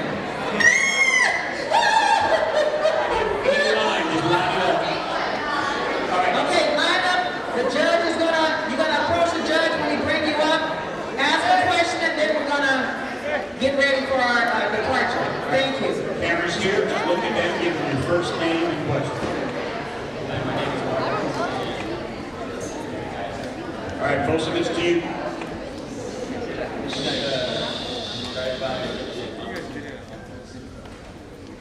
Ooh, when you did the drive-by, what did your homeboys promise you? Hey, how you doing? This is Don. To be honest with you, it's not that they promised anything, it's what we all thought. Doing the drive-bys and shooting up people, we thought we were actually doing good for our neighborhood. In our minds, we put it in there like we were protecting our neighborhood. We didn't own the house, so it really wasn't even our neighborhood. We were just actually harming our neighborhood, scaring people in the neighborhood, doing all these shootings. And you would think, when we were out there, we were thinking to ourselves, if anything did happen, oh, the homies are going to ride with us, the homies are going to be there for us, the homies are going to take care of us. But as soon as you come to jail, the first thing the homies do, one, they go after whoever your girlfriend was. Two, they ain't talking about you anymore. They'll rap us over or something. But the most they're going to do is forget about you. Because when you're in a gang, you're the same thing as a paper towel or a baby wipe. They use you to clean up the mess. And when they're done with you, they throw you away. That's pretty much it. Thank you, man. First name and question. My name is Caitlin. My question is for the guys in general. For the ones who joined the gang, why did you join it, and what did you think will come out of it when you joined it? Like, what motivated you to join the gang? Well, my name is Victor, and what motivated me was fear of rejection. I was seeking acceptance, where I felt like I didn't get that at home, so that made it easy. I started surrounding myself with people that were doing the same things that I was doing as a kid, smoking weed, stealing. So that made it easy for me to join the gang. And I believed in them, that they were going to give that acceptance and love. And like the other guy said, well, I believed that they were going to give me loyalty as well. So I gave my loyalty to them, where in reality I should stay loyal to my family. Those are the ones that being here to this day. And the gangs, they're nowhere to be seen. I came to prison when I was 19 years old. I never got no letter from them or anything. So thinking back now and knowing this, regret joining the gang. Yeah, all that was a lie, and there was all false beliefs that I created myself too. Because I could have easily gone the right way and seek acceptance, but if I surrounded myself with positive people that were doing good, you know, and believing in myself more.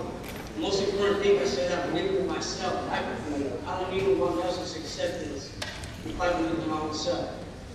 You see that? Hey, Judge Reed, I want to answer a little bit on that. Speak on that. What's your name again? My name is Caitlin. My name is Henry. Nice to meet you. In my case, it was a little bit different. As far as the whole gang thing, why I joined or became a gang member was because of the influences that I had at home. I have 6 older brothers that were from the same gang that I ended up joining. So what happened is that, you know, they played a role in my life, as well as my environment, my neighborhood. And being the youngest of 14 children, I felt that I was overlooked. You know, at home, like, you know, I didn't matter. So I followed into their footsteps. So what ended up happening is, I noticed that my brothers that were getting attention were the ones that were getting in a lot of trouble. Attention from my father. So I started getting in trouble.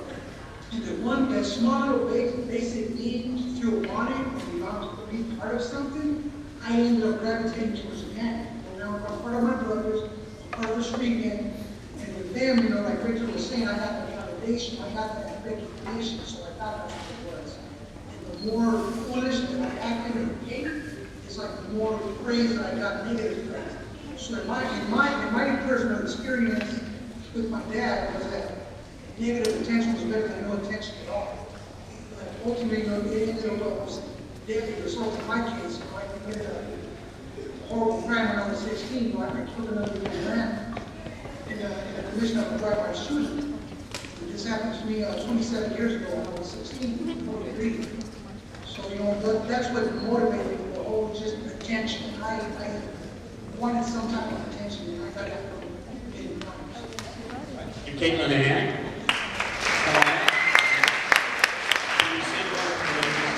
We got 12 kids and 10 minutes.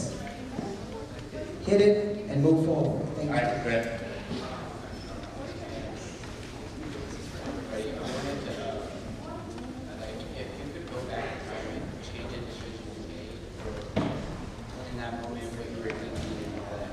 What would it be? All right, ladies, I'm going to go to you because we haven't got you in yet. Hello, thank you. If I could go back in time, what decisions I would change was asking for help. So earlier I shared that I didn't know how to ask for help. Well, I didn't just wake up one day and say I will let my boyfriend hit me. It was when I was at home and I didn't feel valued or loved that I thought drugs would cover everything. So every coping skill I looked for was the wrong one.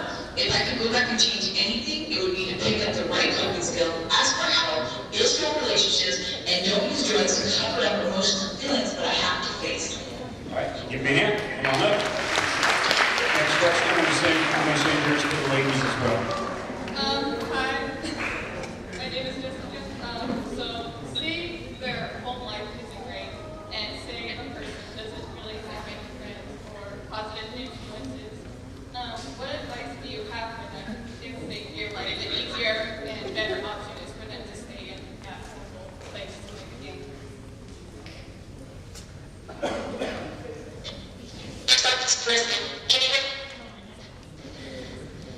I just want to say that you are a beautiful girl. So, let me just say I had this experience just last week, and I'm grateful for it because now I can share with you. Sometimes there are people around you and you still feel alone. Sometimes people don't have the answers for you. So sometimes you have to be the one to encourage yourself. But I will also say this to you. There is no one like you on this earth. You were created for a purpose, and there is no one that can fulfill that purpose except you. And sometimes you have to be the one to encourage yourself.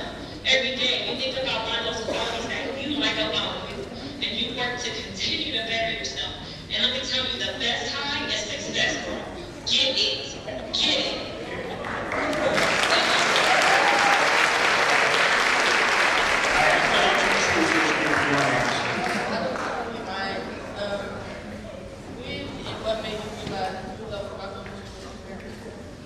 All right.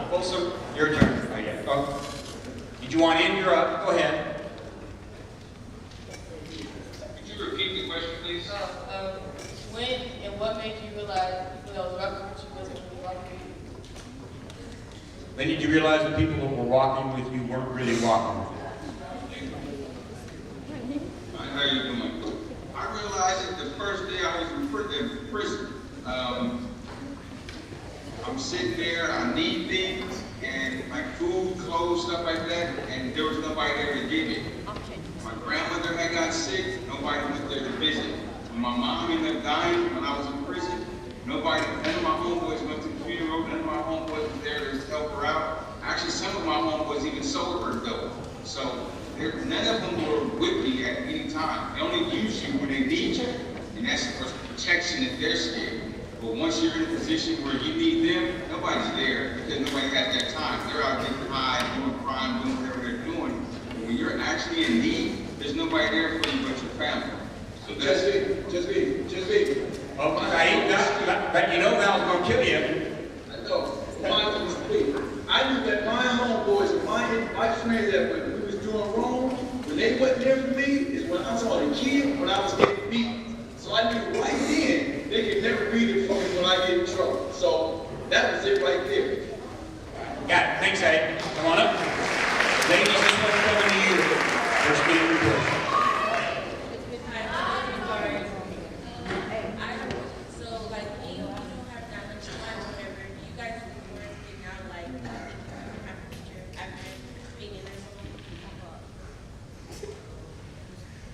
Ladies, you feel like you can have a future for being in there so long?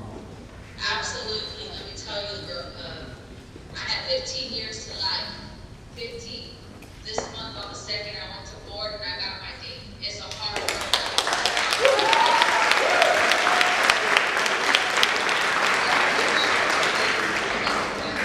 You gotta be willing to make that change. And that's why we're here talking to you guys, because we want you to make that change before you come to community here.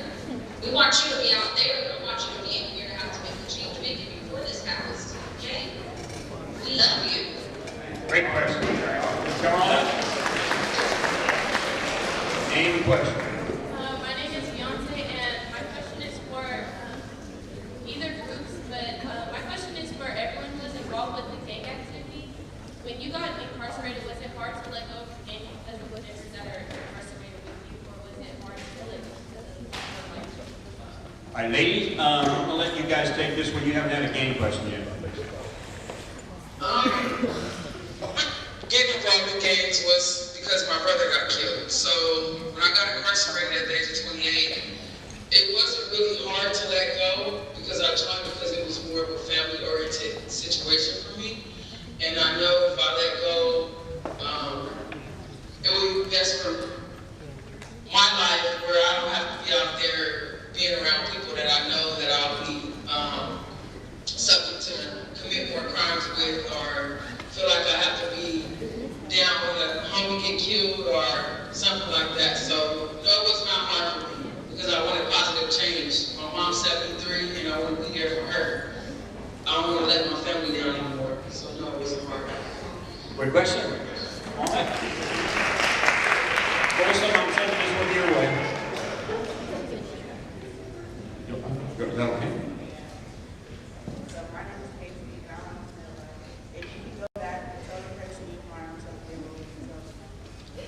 You guys get that? If you could go back and tell the person you harmed something, what would you tell them? Folsom, coming to you. Yeah, my name's Nate. If I could go back and talk to my girlfriend and tell her something, I would just tell her, I'm sorry. You know, she didn't deserve anything that I did to her. I blamed her for a lot of things that I was doing to myself. I put her in a position that she didn't ever ask for or deserve. And I ended up taking her life. I caused her great pain. I caused her family great pain.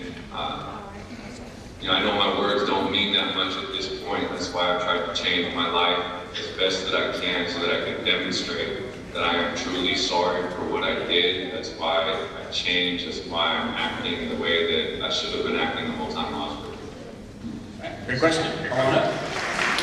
My name is Eric, and this question is for Nick. Did you start off with the gateway drugs before you start doing the hardcore stuff?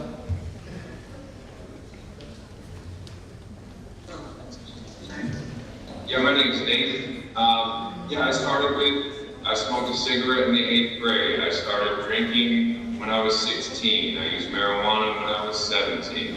I tried cocaine after that. I tried methamphetamine, and then years later, after smoking weed for about 2.5 years straight, I started using meth every day.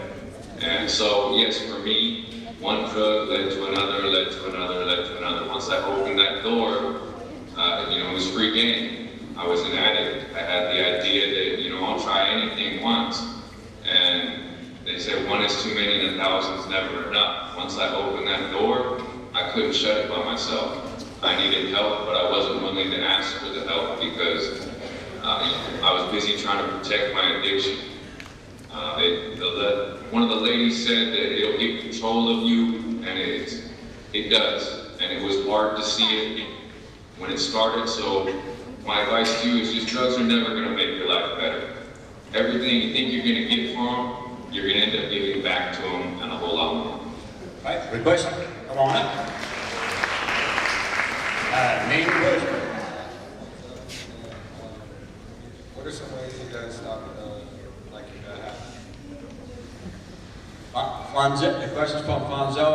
What are some ways you stop your bad habit? Stop your bad habits. Folsom, you're up. Go ahead and take it. What did you do to stop the bad habits? For me, it's been a slow process, right? But I had to start exercising my mind. Because my behavior was doing something, but as far as my brain, I wasn't ready to work. I had these old habits, I used to have these old values, low value system, so what I had to do is I had to change everything. I had to change everything. I had to change the people that I associated with. I had to start removing myself from certain areas out there. When I got myself back in school, I went into the trade. And, it's been steady, but it's been progressive. Things are looking good for me. The main thing for me personally, I had to change my mindset in order for me to start changing my life. All right, give me a hand. Great job. Come on up. I wanted to touch on that just a little, just to say that when you ask what did a person do to change their habits, for me personally, I just quit committing crime, doing everything that the judge said earlier, everything positive.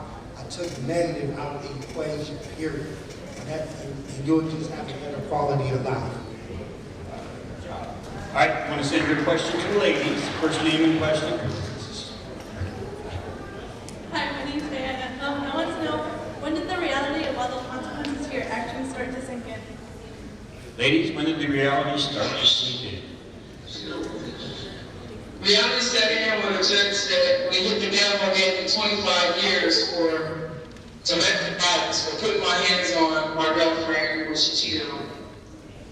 That reality set in, and I accepted it. Because I knew I was wrong, and I took full responsibility. I didn't cry about it, but I dealt with it. Give her a hand. Great question. Come on up. Wilson, coming your way. Hello, my name is April, and I was wondering, what's the biggest thing you regret about your crime? Wilson, biggest regret about your crime? From Gabriel. The biggest regret is committing the crime. I wish I had gotten help because, what I did was absolutely senseless. It didn't have to happen. Being in a rage, you just get red. I went on autopilot, basically. So if I would have gotten help, I would have been able to put myself down. I would have walked away. I could have called my friend for help, but I did none of that. So I really regret not getting help.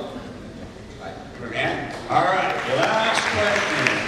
Ladies, I'm going to send her question to you. Name and question. My name is Angel. My question is gang related. My dad left when I was very young for gangs. So I just want to know, if any of you have kids, what made you with the gang, or any level.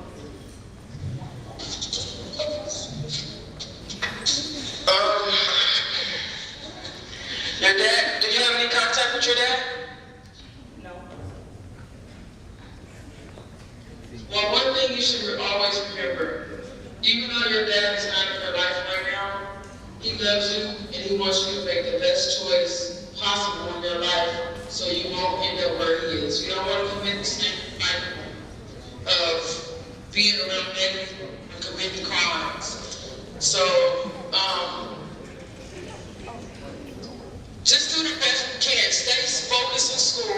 listen to those teachers. If you're around your parents, positive people, listen to those people. Let those people guide you in the path that you need to go in, but it's your choice to make those choices to do the right thing. If you don't make good choices, then you'll do the same cycle of what your father did. But don't blame him, because sometimes parents don't make the best decisions because they don't have a mentor to be a parent. Don't let him hear my partner wants to say something to me. Full stop. Good morning. So first of all, I want to say that I am so sorry that that happened to you. I left my son when he was 6 years old. He's 22 years old now. And because of my decisions, my son has become an addict. And my biggest regret is the effect that I caused on him. So let me tell you that it is not your fault. And there's a saying that goes, you can only do better when you know better. We only do what we know how to do. So I would just encourage you to continue, if you're a prayer woman, to pray for your father. And I would ask you to just continue to encourage him, because sometimes we need to know that the people that we hurt forgive us and love us. So again, it's not your fault, and we can only do better when we know better. So release him, okay? All right, full stop.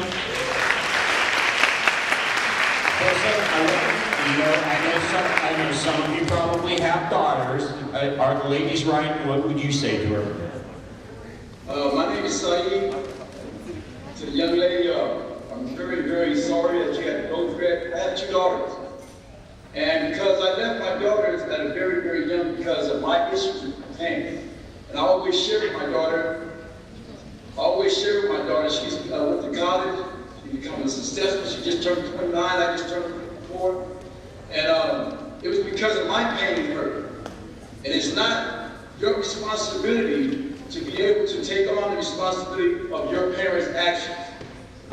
You are somebody, you have a future, and they would love to know that you are on the right track, that you have moving towards your life, that you forgive them, because whatever they was going through, you have no barrier, no responsibility for them. So I encourage you to continue to do what you're doing with your life. You have a future, every last one of them, and may God bless you.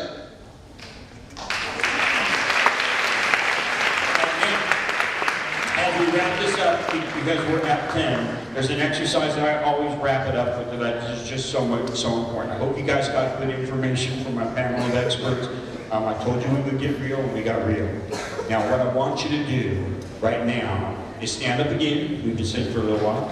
Stand up again. Now, I want to go back how much you guys matter and how important it is to let the people you know you love them. But I want you to do 2 things now. I want you to go back to that person and tell them you love them again. But I want you to add one thing. This time I want you to make a promise. I want you to look at them and promise them you'll take care of them. So turn to them and promise them